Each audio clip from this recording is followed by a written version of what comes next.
Good happy Sunday morning, January 6th, 2019. I'm Riley King, and welcome to the Riley King Newscast, right here on the Riley King Network. Let's begin. Good Samaritans help as grandmother, young child escape burning car. Let's take a listen to the video from WMUR News 9, Tim Callery.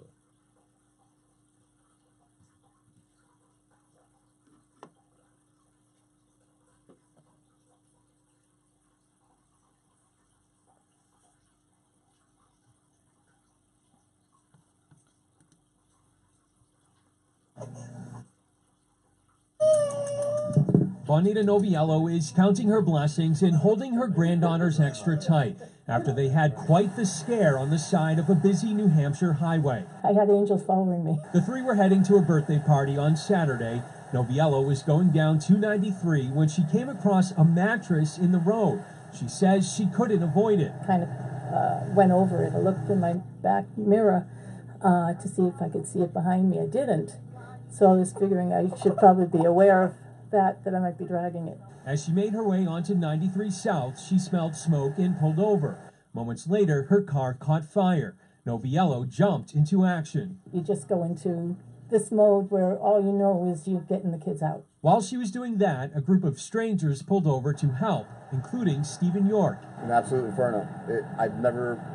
Couldn't believe something could go up that fast. And he came and said, yeah, let's get you away from the car. York says he didn't hesitate to help and is just relieved everything worked out. Hope someone would do that for me. She was amazing. She kept her composure. Her words to me after it was over, it's just a car as long as everyone's safe. They were wonderful. They were really, really wonderful. All of them. And Noviello is also crediting her little granddaughters for remaining calm and cooperating throughout the entire ordeal. Reporting live in Manchester, I'm Tim Callery, WMUR News 9. Okay, and there you go on that video and that report.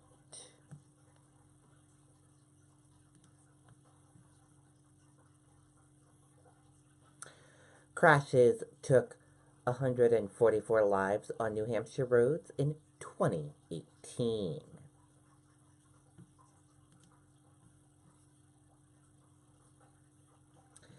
Fatal crashes claimed 144 lives on New Hampshire roads in 2018, up from 102 in 2017. Captain William Haynes, commander of the Office of Highway Safety, told WMUR that 91% of the crashes were related to behavior behind the wheel. The other 9%, Haynes said, were due to medical event or vehicle malfunctions. At the second annual New Hampshire Office of Highway Safety Night Hockey Tournament in Manchester on Saturday, the focus was on cracking down on impaired driving. Police urge people to practice safe driving habits.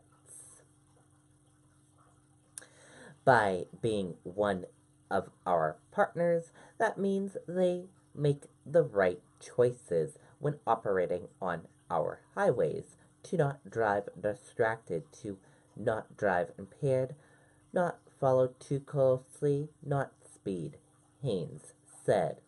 Those types of behaviors that are causing fatalities.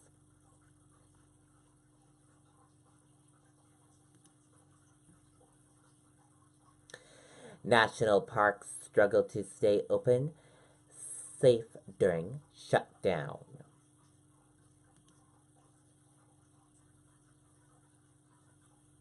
Let's take a listen to the video and report.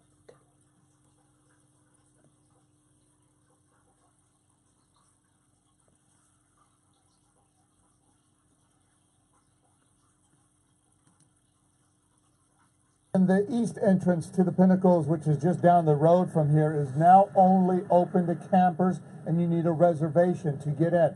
The west side entrance is open to all visitors, but changes could be in store there as well.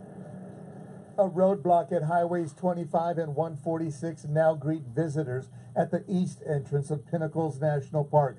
The only people allowed in are campers who have reservations. This couple had no idea the park is partially closed. No, I had no idea. I was looking forward to going hiking today too. I'm very disappointed. Like, I was looking forward to coming and hike today. It's a beautiful day, and now I can't do anything. This past Sunday, park rangers started restricting access on the east side. Trash was beginning to pile up, and too many cars posed a safety hazard for emergency personnel. The rest of the national parks that we've been through so far this week have been open. This is the first one that we've come to that's closed. But more national parks are considering hard closures as the partial government shutdown continues to take its toll. Trash bins are filling up fast, and visitors are piling in unsupervised. Pinnacle Park Rangers now considering shutting down the west side of the park to all visitors if a budget deal can't be reached. It's unfortunate, but I guess that's what happens. And we're now seeing the impact the park closures are having on park lovers. This young girl has more than a dozen Junior Ranger badges, but one from Pinnacles won't be part of her collection. New national park that just opened up. I think it would have been really cool if I got to have a Junior Ranger badge here, but since there's no park rangers, we can't do it.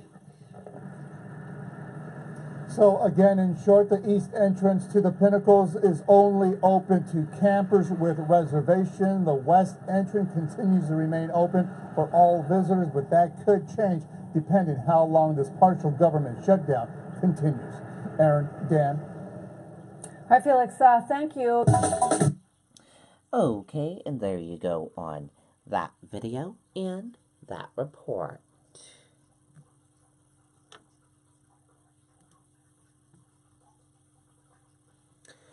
New Hampshire high school employee accused of possessing child sex abuse images.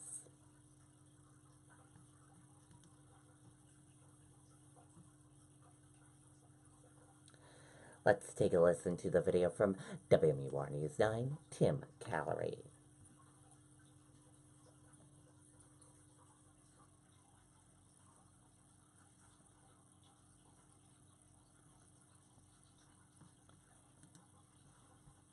The two charges against him are very serious, and we anticipate more charges. Conway police received a tip mid-December from the social media website Tumblr, saying that a user uploaded what appeared to be several files of child pornography. Which is a formality for them. They're mandatory reporters whenever they come across anything that looks suspicious like this. Investigators eventually tracked the IP address of that account to Jones's home in North Conway. Court documents show that during an interview with police, Jones admitted to recently using his cell phone to access child pornography. He also admitted to setting up cameras to tape a teenage boy he knew and distributing nude recordings of that child. Oh, shocked. Absolutely. Superintendent of Schools Kevin Richards says Jones passed all background checks prior to being hired as a paraprofessional at Kennett High School. We do run the criminal background check and fingerprinting. Nothing came back at all. His references came back fine. Police say Jones also created fake social media pages to acquire pictures of boys. Authorities are continuing their investigation. We are looking into everything at this point. I really can't comment on the case. It's active and ongoing investigation. And now police are using this as a reminder to parents to make sure your children know who they are talking with online. Jones was let go officially from his position this morning. Reporting live in Concord, I'm Tim Callery, WMUR News 9. Okay, and there you go on that video and that report.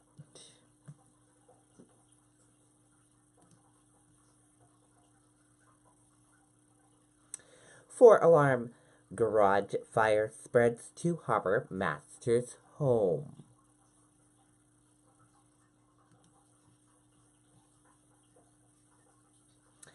A garage fire spread a Salisbury home and rose to 4 alarms, Saturday afternoon, according to Salisbury Fire Chief. The chief said there were occupants inside the house on Rings Island at the time.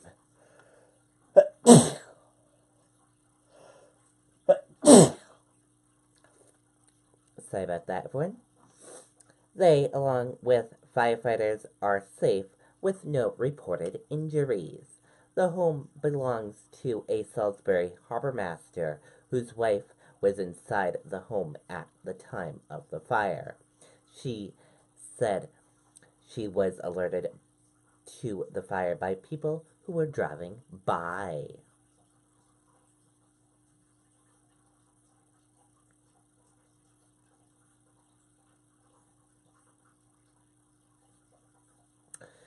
There is no word yet on the cause of the fire, and it appears to be extinguished at the moment.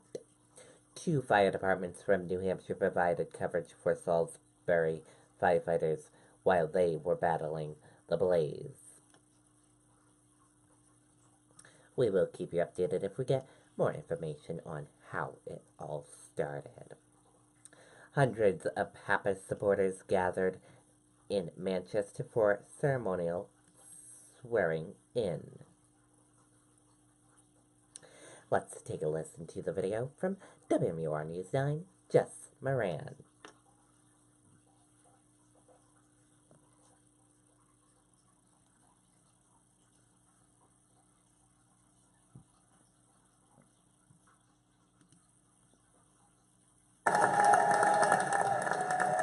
Congressman Pappas greeted with a strong ovation Saturday morning at his alma mater. The small room quickly filled with people to watch his hometown version of a swearing-in ceremony. Serving as your member of Congress wouldn't be official for me until I took that oath before all of you here today. The ceremony featured plenty of local touches. Manchester Police and Fire presented the colors. A local Girl Scout troop led the crowd in the Pledge of Allegiance. The New Hampshire Gay Men's Chorus sang the national anthem. At the twilight's last gleaming. And Manchester Mayor Joyce Craig swore in the congressman. The duties of the office upon which I'm about to enter. So help me God. So help me God. Congratulations, Congressman. Pappas then addressed the crowd and acknowledged his path through Manchester and Central High. I'm going from a kid that was wandering the halls of Central High School to a representative who's working for you in the halls of Congress, and I couldn't be more honored to take that title and to fight for you each and every day. Among the items Pappas addressed was the current government shutdown. And while the government today may be shut down, I'm here to tell you that the 1st District in New Hampshire is open for business. Pappas says his immediate focus is ending the government shutdown, and he reconfirmed he will not take a paycheck until the government is reopened. In Manchester, Jessica Moran, WMUR News 9. Okay, and there you go on that video and that report.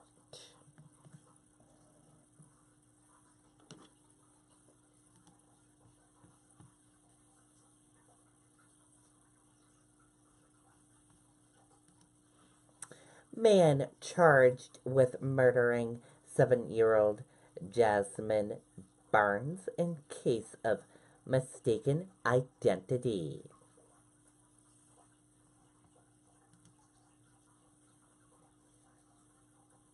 A 20-year-old man has been charged with capital murder for allegedly shooting 7-year-old Jasmine Barnes in Houston last month.